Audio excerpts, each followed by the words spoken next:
the time, nagbasa na ako ng Bible. Puro Bible na binabasa mo. Nung buksan ko yung Bible, wala akong alam sa Bible. Sabi ko, Lord, wala akong alam dito. Sabi ko, tulungan mo ako, bigyan mo ako ng mga tamang mababasa ko. Alam niyo, nung hingin ko kay Lord, totoo talaga eh. Oh? Pagbukas ko ng Bible, yung magandang balita, yung Tagalog na kulay blue, yung makapal, hindi ko siya nilipat-lipat eh. Pagbukas ko, isang pihit lang na gano'n. Alam niyo, dire-diretso mata ko saan, John 1:12. Na kayong mga nanalig at tumanggap sa akin ay pagkakalooban ko ng karapatang maging anak ng Diyos. Huh? Anong dating nun sa'yo?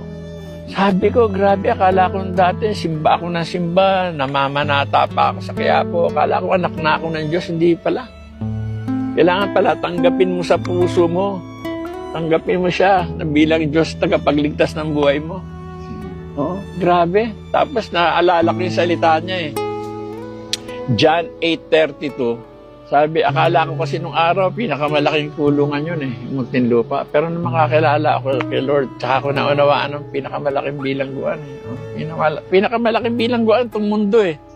Itong ginagalawan natin, nandito lahat ng kasalanan. Sigarilyo, alak, sugal, drugs, babae.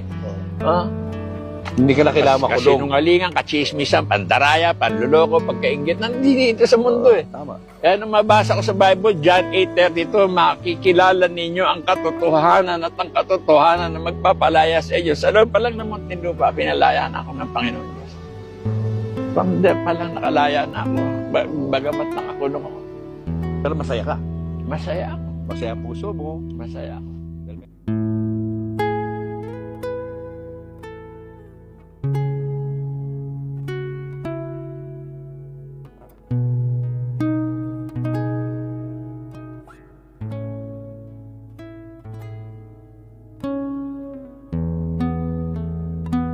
Thank you.